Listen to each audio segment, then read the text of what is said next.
He once signed a marriage certificate. Now he carries the silence it left behind. He doesn't hate marriage. He remembers what it cost. There was a time he believed in the idea fully, the vows, the forever, the partnership.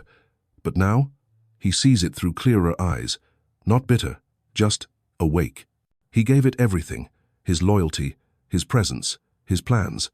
And when it ended, it didn't just break his heart, it reshaped his view of what love means and what it should never ask a man to become. This is not about blaming anyone. It's about clarity, hard-earned clarity. So when someone asks why he doesn't want to marry again, he doesn't give speeches. He gives truths. Quiet ones. And each one carries a story, a scar, a lesson. Today, we walk through those truths. Not to dwell in the past, but to honor what it taught him. Because some men don't give up on love. They stop giving up themselves for it. 1. Divorce didn't just end a marriage, it dismantled his identity. Divorce isn't just the end of a relationship. It's the unraveling of everything a man thought he was. He didn't just lose a partner. He lost his rhythm, the morning routines, the shared decisions, the tiny domestic rituals that defined us. He lost a name, husband. He lost a map, the one where he saw his future and hers tangled together. He remembers the way he kept showing up even after the connection had faded. Fixing leaks, planning weekends, remembering birthdays. He held it all together until it was only him holding it. And when it finally ended, it didn't feel like closure. It felt like a collapse. The world around him stayed busy. Friends said, "You'll bounce back." But he didn't bounce. He broke slowly, privately. The hardest part wasn't the paperwork or moving out. It was walking past a mirror and realizing he didn't know who was looking back. In that silence, there were nights when he questioned everything. Was I not enough? Was I too much? Did all those years mean nothing? But with time, something unexpected happened. In the absence of her, he began hearing himself again. Not the man who was trying to be loved, but the man who remembered how to love himself gently, fiercely, without apology. So no, he's not afraid to love again. He's just unwilling to build a second home on the ashes of a man he never wants to lose again. He's not rebuilding to invite someone back in. He's rebuilding to stay whole. 2. Love started to feel like performance, not partnership. At first, love felt like breath. Natural, honest, effortless. But somewhere along the way, it became theater. He bought the flowers, said, "I'm sorry," when he wasn't wrong, laughed at jokes that stung. But he bit his tongue when he wanted to scream. He was no longer a man in love. He was a man playing the role of lovable. He started keeping score not out of resentment, but survival. How many dinners did he cook? How many conversations did he initiate? How many times did he swallow the words that might have made her leave? He wore the mask, cheerful, steady, accommodating, because it was safer than being real. Because being real meant asking, "Why does it always feel like I'm auditioning to be kept?" And when the mask cracked, he saw it. Partnership had become performance. His heart wasn't being held, it was being judged. Now, he doesn't want applause. He doesn't want to be clapped for being a good man. He just wants peace. Silence without suspicion. Love without conditions. Presence without pressure. He's not bitter. He's just tired of playing a part he never auditioned for. So if being himself means being alone, so be it. Because he'd rather sit in silence with his truth than sleep next to someone who only loves the version of him that performs. 3. Peace became his priority, and relationships disrupted that. There was a time when noise felt normal. Back and forth texts, raised voices in the kitchen, silent treatment in the bedroom. He thought that was passion. He thought that was love. But now, he knows better. He wakes up to silence, not the kind that feels cold, but the kind that feels earned. His home doesn't echo with uncertainty anymore. It hums with predictability, stillness, sanity. He drinks coffee at his own pace, reads without explaining why he's quiet, plans his day without needing anyone's approval. Peace, to him, isn't emptiness. It's space where his nervous system can finally exhale. He used to think love meant inviting someone into that space, into the sacred stillness he fought so hard to rebuild. But too many times, that invitation became intrusion. Mood swings entered like storms. Questions became accusations. Quiet mornings turned into emotional landmines. He doesn't blame anyone. He just refuses to be pulled back into a cycle where love feels like noise and compromise means self-erasure. Relationships, no matter how well-intentioned, often ask too much. Too much of his energy. Too much of his identity. He's not saying he'll never open his door again.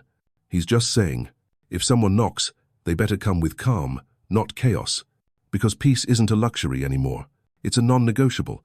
He doesn't protect it out of fear. He protects it because for the first time it finally feels like home. 4. He learned that loyalty is not always mutual. He used to believe that showing up was enough, that if you were steady, dependable, present, love would stay. So he stayed. Through her anxiety, through her silence, through the long seasons of feeling invisible. He stayed loyal not just to her but to the promise he made. Even when she stopped saying thank you, even when she stopped seeing him, even when her words stung more than the world ever did. And for what? He gave up weekends, friends, hobbies, pieces of his joy, all to hold it together. And loyalty, it wasn't returned. It was expected. Sometimes, his kindness was met with control, his devotion mistaken for weakness. And when he finally broke, no one applauded the years he stayed. They only judged the moment he left. That's when the truth hit him. Loyalty without mutual care isn't noble. It's imprisonment. He doesn't carry resentment now, but he carries wisdom. He will never again hand over the keys to his peace to someone who doesn't know how to guard it with the same fire he built it with. He's not cold. He's calibrated. And the next time someone asks him to prove his love, he'll quietly ask, "Will you match it?" And if the answer is silence, he already knows what to do. 5. He realized he doesn't need to be saved or save anyone. There was a time when he believed love was a rescue mission, that if she had wounds, he should heal them.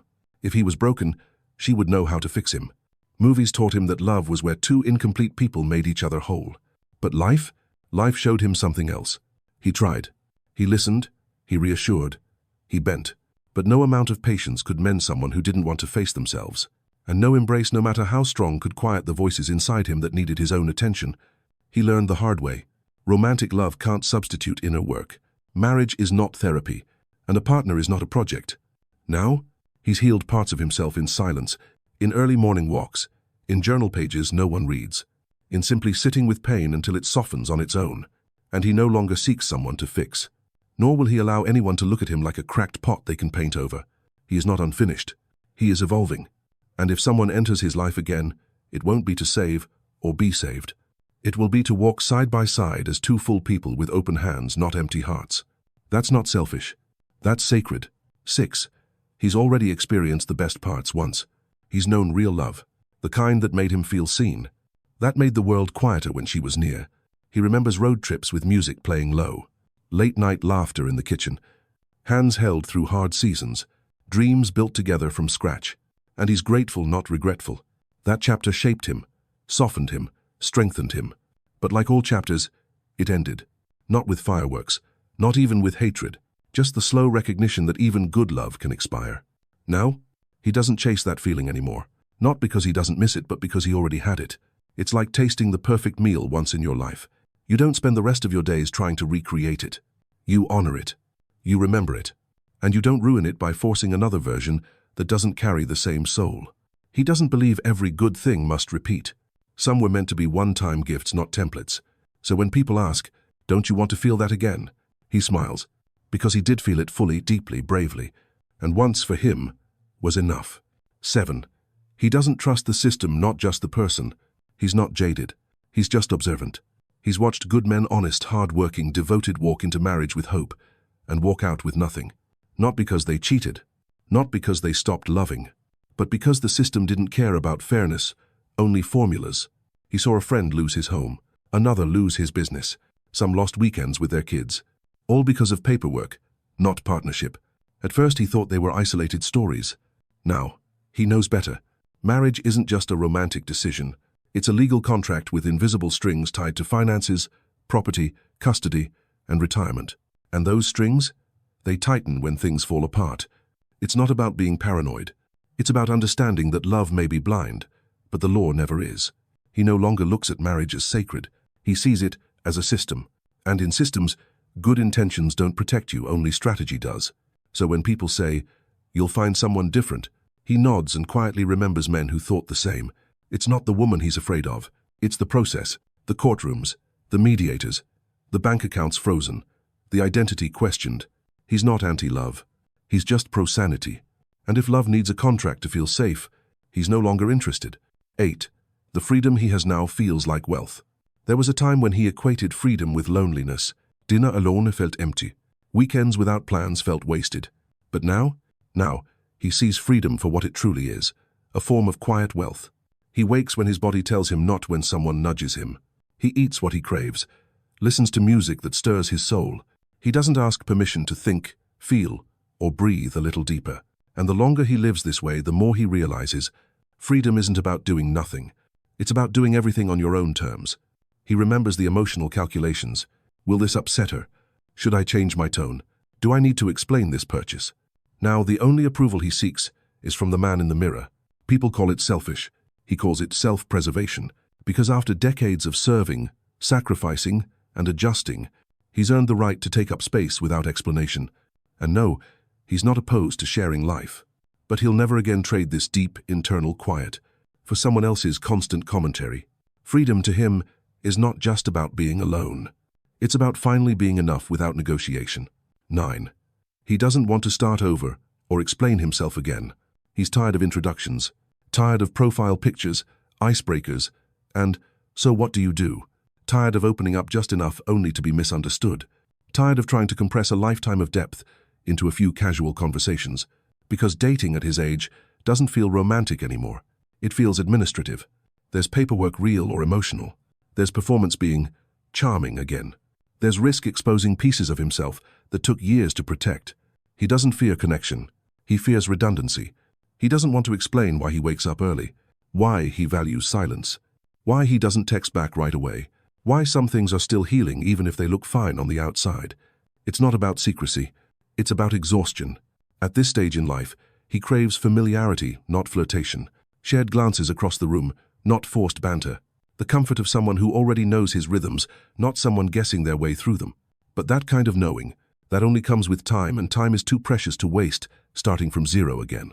So when someone says, "But don't you want love?" he answers honestly, "I want peace. And if love can't come wrapped in peace, then I don't need it to knock." 10. He's found wholeness alone. There was a time when solitude felt like failure, when empty rooms echoed with self-doubt, when silence sounded too much like rejection, but not anymore. Now, the man who once feared being alone finds strength in it. He knows how he likes his mornings slow, unhurried, quiet. He knows the songs that calm him and the ones that open old wounds. He knows when to engage the world and when to turn it off. He's no longer chasing connection to feel whole. He's already full of memory, of lessons, of self-awareness. This isn't arrogance. It's arrival. He's walked through love, through heartbreak, through healing. And on the other side, he didn't find another person. He found himself.